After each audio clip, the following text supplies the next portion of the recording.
Olá galera, tudo bem com vocês? Missionário João Batista Ferreira na área para mais um pequeno vídeo, mais uma pequena catequese de refutação contra as heresias protestantes. Hoje eu vou explicar com a Bíblia Sagrada, vou explicar a intercessão dos santos. Vou usar para dar uma introduçãozinha aqui com a Bíblia do Padre Manuel Matos e vou fazer um estudo mais aprofundado com a Bíblia Ave Maria, porque um irmão falou aí que a Bíblia Ave Maria tem um contexto melhor para entender, né? Porque quase todo mundo usa a Bíblia Ave Maria, né?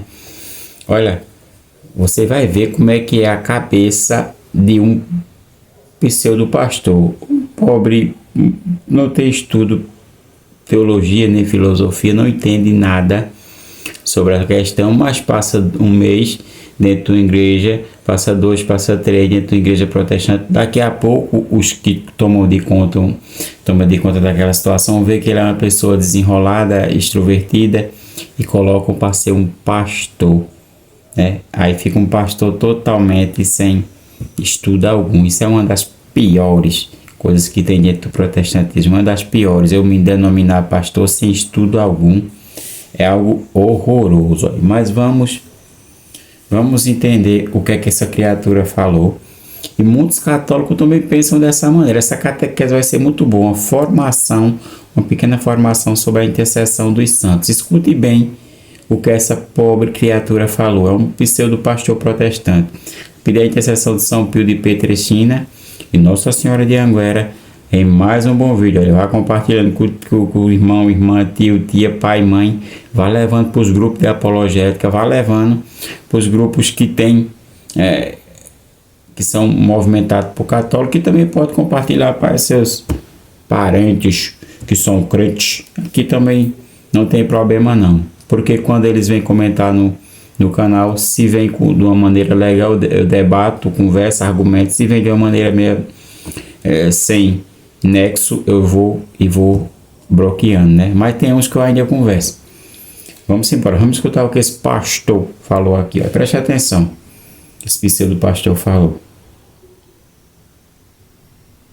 Essa aqui chega até a ser engraçada, é o que essa mulher me mandou.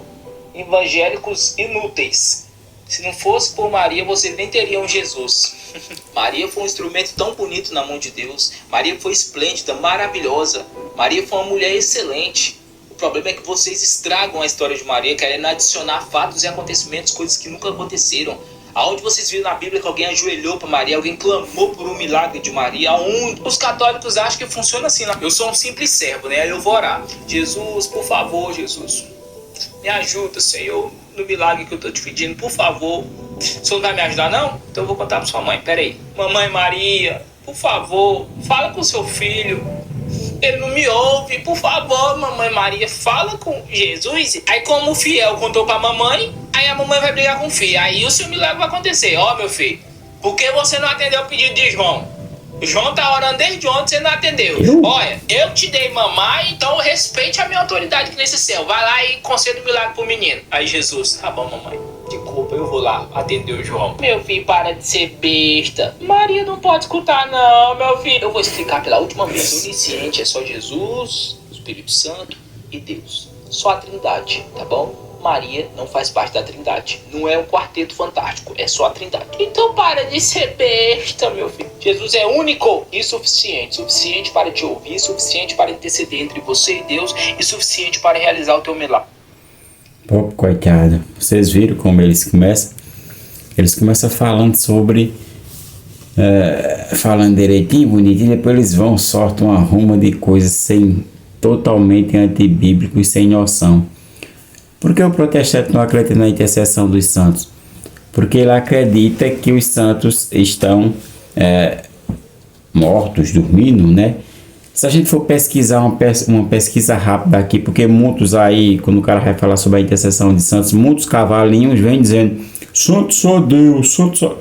Ô meu filho, não faça isso não. Você lê a Bíblia de cabeça para baixo, você... Tem tantas passagens bíblicas que mostram que santo, a palavra santo, sim, ela emana de Deus. Deus é o Senhor santo e verdadeiro.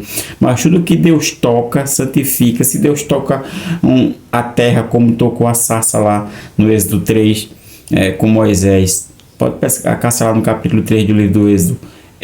A terra é santa, por isso que veio aquela ordem para Moisés não tirar as sandálias. Se você pesquisar em Levítico 8, naquela consagração dos sacerdotes, naquela, pode-se dizer assim, quando Arão, né, foi consagrado sacerdote e seus filhos, os objetos eram santos, o altar é santo.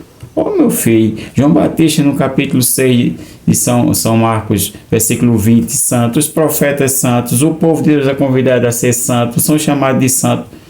Esse povo tem que ler Bíblia, velho. O pessoal é muito ignorante demais. Olha, eu vou ser sincero para vocês, dentro dos comentários, eu vejo tanta gente que eu dou chance, irmão protestante, para me refutar, para me dar argumentações e não dão, porque não tem, é difícil até chegar um pseudo pastor, mas dessa qualidade aqui, porque não lê Bíblia não, misericórdia, mas vamos tentar. Olha, uma pesquisazinha rápida sobre a questão da palavra, olha, qual o significado da palavra santo na Bíblia, pesquise no Google, possa assim, de uma maneira teológica, não passar vergonha. Olha, o significado é um termo usado para se referir àquilo que foi separado para um propósito sagrado. No Novo Testamento pode ser uma referência aos cristãos que foram separados do mundo para viverem para Cristo. Olha, algo que foi separado, mas eu vou explicar agora de uma maneira bem... Olha, se você sabe por que o irmão protestante ele não compreende, eu vou colocar aqui ainda outro na Bíblia, Manuel Matos. Por que a gente tem veneração pelos santos? Prestem atenção o que está em Hebreus capítulo 13, verso 7. Lembrai-vos dos vossos chefes. Essa Bíblia aqui está chefe. Ave Maria está guia, tá bom? A tradução dela é quase igual a Ave Maria, mas tá... Lembrai-vos dos vossos chefes. A Bíblia Ave Maria está assim. Lembrai-vos dos vossos guias, que vos anunciaram a palavra de Deus, considerando o fim da sua vida, imitai sua fé. Certa vez eu discutindo com um irmão protestante, falando sobre essa questão, ele falou assim, eu só devo imitar a Deus. Eu digo, para você não ler Bíblia não. Ele disse, não, a Bíblia diz que é só para imitar a Deus. Eu digo, não, preste atenção. Eu não passei nesse de Hebreus não, eu fui só pensar aqui, na primeira carta aos Coríntios, capítulo 11, verso 1, Paulo fala, sede meus imitadores, como também eu sou de Cristo. É claro que a referência é sempre Cristo, mas Cristo passa separando os seus, como o próprio significado da palavra santo está dizendo, né? Mas vamos entender mais, que é que eu já fiz vídeo que mostra que os profetas são santos, o povo de Deus é santo, as coisas são santas, tudo que Deus toca é santo, né? A Virgem Maria, ela não é santa, ela é santíssima, porque Deus separou ela como seu tabernáculo, porque se fez carne, né? Como fala João 14, no ventre dela. Mas vamos entender um pouco a intercessão de santo, como ela ocorre. Olha, primeiro vamos para Colossenses para nós começarmos a dialogar com a Bíblia Ave Maria. Porque tem que explicar, tem que ter paciência, tem que ter paciência aí. Colossenses 1, verso 18. O que é que está escrito? Olha, preste atenção. Ele é a cabeça do corpo que é a igreja. Preste atenção que a igreja, ela tem 3 dimensões. Aqui está na glória com Cristo. Aqui está na purificação no purgatório, mas é uma igreja que está salva, porque no purgatório não tem outra porta senão o céu. Imaginemos vocês o que fala a primeira carta da carta aos Coríntios, capítulo 3, versos 14 e 15. São Paulo fala na questão do fogo que purifica, né? Das obras que vão ser provadas no fogo. Não é o tema agora, mas para mostrar as dimensões. Esse corpo de Cristo, ele funciona de uma maneira perfeita. Prestem atenção o que fala agora em Efésios sobre a questão do corpo de Cristo. Vamos com paciência, que os irmãos protestantes eles são devagar demais para ler Bíblia. Misericórdia. Efésios capítulo 14, verso do 15 ao 17, tá assim, ó. Para não Vou colocar no verso 15, para dar mais um sentido. Mas pela prática sincera da caridade, cresçamos em todos os sentidos naquele que é a cabeça, Cristo. A cabeça é Cristo. Portanto, Cristo tem um corpo. Aí essa criatura, ela pensa, ela acha que a intercessão dos santos ocorre desta maneira.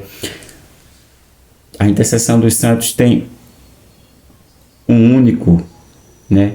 Aquele único que faz o milagre é Cristo. E por que então usamos o nome dos santos? Porque o próprio Cristo quis, porque faz parte do seu corpo. Se faz parte do seu corpo, faz parte de Cristo. Cristo separou dos demais. Cristo é a cabeça e o corpo místico de Cristo é a igreja. Mas o irmão protestante, ele não tem essa capacidade, porque a igreja dele foi provavelmente ele que colocou a placa, né? Não tem sucessão. Como vai interceder, ter essa intercessão? Porque não faz parte do corpo de Cristo. Preste atenção o que acontece agora na primeira carta aos Coríntios, capítulo 12. Vamos com paciência para entender como é essa intercessão. Capítulo 12, verso do 21 ao 25. Preste atenção como começa. Olha, a intercessão. Se Cristo tem um corpo, todo o corpo trabalha em unidade. Preste atenção. O olho, por que fala assim? São Paulo fala desta maneira no capítulo 12 da primeira carta aos Coríntios, verso do 21 ao 25. Porque logo na primeira carta aos Coríntios, no capítulo 1, verso 10, fala assim: para que o corpo tenha unidade. Vocês têm que ter unidade na pregação. São Paulo manda ter uma unidade, e ele fala dessa unidade em muitas passagens das Escrituras, aonde ele escreveu, porque sem a unidade não há essa intercessão. Porque preste atenção que está no versículo 21 do capítulo 12 da primeira carta aos Coríntios. O olho não pode dizer à mão, é o que o protestante faz: eu não preciso de ti, nem a cabeça aos pés. Não necessito de vós. Quem é a cabeça é Cristo. Necessita de quê? Da sua igreja, dos seus apóstolos, dessa sucessão de todos os leigos que vão entrar dentro desse corpo místico de Cristo. Preste atenção, 22. Antes, pelo contrário, os membros do corpo que parecem mais fracos são os mais necessários. É os membros do corpo que temos por menos honrosos, esses cobrimos com mais decoro.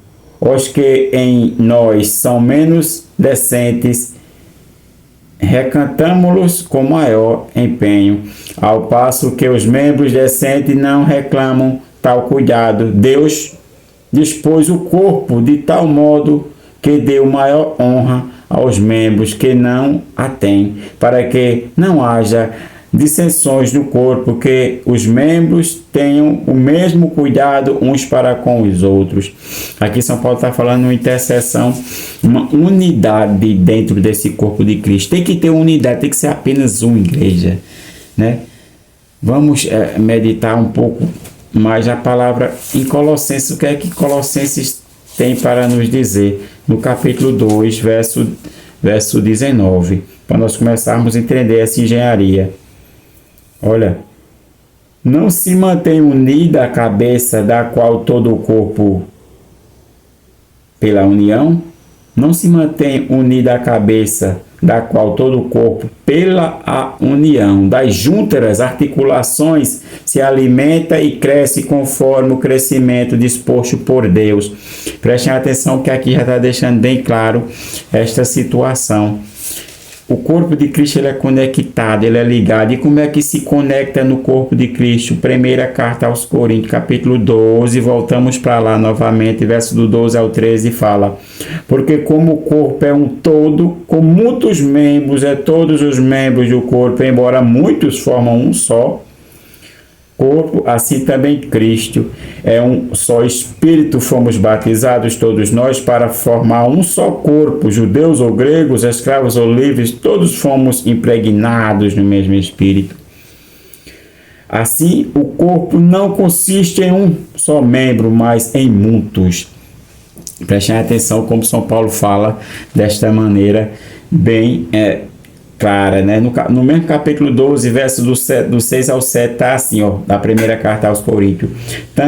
Há também diversas operações, mas é o mesmo Deus, que opera tudo em todos, cada um é dado a manifestação do Espírito para o proveito comum. Aí se você for ler lá para baixo, tem os dons que os membros de Cristo recebem e esse poder que Deus deu a seus membros de fazerem curas, milagres. Se você for descer lá, você vai entender bem. Ah, irmão, tu fala, mas como é que tu vai provar? Vou lhe provar já no livro do Apocalipse. Prestem atenção. Essa criatura falou que os santos não podiam ver nem escutar. Vou falar no final para ele entender. Mas prestem atenção como está escrito no Apocalipse capítulo 3, capítulo 5, verso 8. Prestem atenção. Olha como essa é uma visão de João lá no céu. Ele viu, ele contemplou e ele nos mostra como funciona essa intercessão, esse corpo que é ligado. O santo viveu, foi separado, viveu, deu testemunho, foi exemplo para muitos como São Paulo. E lá no céu, ele tem méritos, porque ele vê pelos olhos de Cristo, ele cura pelo poder do Espírito Santo, porque ele está presente, ativo no corpo de Cristo, que Cristo não é um Deus dos mortos, mas sim dos vivos, assim ele próprio falou. Olha, no capítulo 5, verso 8, aí, quando recebeu o livro, os 4 animais e os 24 anciões prostaram-se diante do Cordeiro, tendo cada uma cítara e taça de ouro cheia de perfume, que são as orações dos santos. Aí o irmão pode dizer assim: o que é que muda aí? Essas orações eram das pessoas que estão vivas, que são chamadas de santos, né? Eu digo para você que você leu e não prestou atenção. Olha, 4 animais. O que é que a teologia fala? Os 4 evangelistas. Os 24 anciões. Aqui está falando dos 12 apóstolos do Cordeiro com os 12 da tribo de Israel. Tinha pessoas que estavam intermediando essa oração para ela chegar ao altar do Senhor. Os 4 evangelistas, os 24 anciãos estavam lá, fazendo uma mediação, né? Uma intercessão para que as orações pelas mãos deles chegassem ao altar do Senhor. E mais claro do que isso, não canta um galo. Aqui, quando se fala aqui, muita gente fala assim: não, mas essa oração sim, essa oração é aquela que foi descrita lá em Timóteo. Essa oração aqui é aquela que foi escrita lá em Timóteo, capítulo 2, verso 1. São Paulo falando: orai um pelos outros. Sim, ele está mandando uma oração ali a nível terrestre, a igreja terrestre, militante. Mas quando essa oração chega no céu, João viu, ó, veio e recebeu o livro da mão direita do que se assenta no trono. Quando recebeu o livro, os 4 animais e os 24 anciãos prostaram-se diante do Cordeiro, tendo cada um uma cítara de taças de ouro cheias de perfume, que são as orações dos santos. Olha essa mediação direta. Se você for pesquisar, se você for buscar mais, vai encontrar a mesma coisinha. No Apocalipse capítulo 8, se repete essa visão no versículo 3. Adiantou-se outro anjo, pôs-se junto do altar com o turíbulo de ouro na mão. Foram-lhe dados muitos perfumes para que os oferecesse com as orações de todos os santos no altar de ouro que está diante do trono. Olha, aqui já é um anjo que faz essa mediação. Preste atenção, essas orações dos santos, sim, somos nós, sim, que somos convidados a ser santos, mas tem uma mediação aqui dos 4 animais, no capítulo 3, no capítulo 5, verso 8, os 4 animais, os 24 anciões que estão com Deus. Aqui está falando só uma palhazinha. Prestem atenção como está escrito: misericórdia. Se você ainda não entendeu essa grande graça de Deus, você não vai compreender de forma alguma. Porque, prestem atenção, o próprio Apocalipse, no capítulo 7, verso 9, fala assim, ó: depois disso vi uma grande multidão que ninguém podia contar, de toda a nação, tribo, povo, língua, conservavam-se em pé diante do trono do Cordeiro, de vestes brancas e palmas nas mãos, brandando em alta voz, a salvação é a obra de nosso Deus, que está sentado no trono, e do Cordeiro. Eles falavam, prestem atenção, escutem bem esta catequese. Quando esse menino fala assim que os santos não podem ver, o que é que fala? O livro do Apocalipse é sensacional. O que é que fala no capítulo 6, verso do 9 ao 10? Quando abriu o quinto selo, vi debaixo do altar as almas dos homens imolados por causa da palavra, por causa do testemunho, por causa da palavra de Deus e por causa do testemunho que eram depositário, clamavam em alta voz: até quando tu, que és o santo, o verdadeiro, ficarás sem fazer justiça, sem fazer justiça e sem vingar o nosso sangue contra os habitantes da terra? Eles clamavam, eles sabiam o que estava acontecendo na terra, eles pediam justiça. Prestem atenção, oh meus irmãos. Por isso que São Paulo, eu vou finalizar aqui com Filipenses, por isso que São Paulo em Filipenses, ele coloca no capítulo 1, verso 23 e 24: sinto-me pressionado de dois lados. Por uma parte, desejaria desprender-me para estar com Cristo e não dormindo, o que seria imensamente melhor. Mas, de outra parte, continuar a viver é mais necessário, por causa de vós. Olha, mais claro do que isso não canta um galo. Se alguém falar, lendo o Apocalipse, capítulo 5, verso 8, a intercessão dos 4 animais, as orações vinham da terra, os 4 animais, os 24 anciãos colocavam diante do altar. No mesmo Apocalipse, capítulo 8, verso 3, é o anjo que coloca. Olha, isso é fantástico. Por isso que no capítulo 32, se eu não estou enganado, de Jó, versículo 23, fala um intercessor entre 1000, quando ele está falando sobre a questão dos anjos. Salve Maria, viva Cristo Rei. É mais claro do que isso não canta o galo. Entenda como ocorre a intercessão dos santos, e esse pobre coitado aqui, ele nem entende. E Nossa Senhora, ela é mãe de todo o corpo, viu? Filhinho, ela é mãe da cabeça. Se você não entende quem é a mãe de Jesus, olhe na Bíblia quem é a mãe de Jesus. Jesus é o que? Jesus é Deus, foi adorado no capítulo 2, verso 11 de Mateus. E o corpo todo, ela é mãe, porque senão ela ia ser mãe só da cabeça, ia ficar amputada a coisa. E dentro desse corpo há uma harmonia, e eles são ligados por juntas, como fala a própria passagem de Corinto, capítulo 12, verso do 21 ao 25, e são ligados, conectados por juntas. É um mesmo sentimento. Oh, irmão, como é duro a cabeça de um protestante não entender a intercessão dos santos. Aí ficam com essa heresia dessa pobre criatura aqui. Vai estudar a Bíblia, meu filho. Vai estudar comigo, vai para ver se você aprende. Salve Maria, viva Cristo Rei. Santo Padre Pio, rogai por nós. Nossa Senhora de Anguera, rogai por nós. Compartilhe, tamo junto.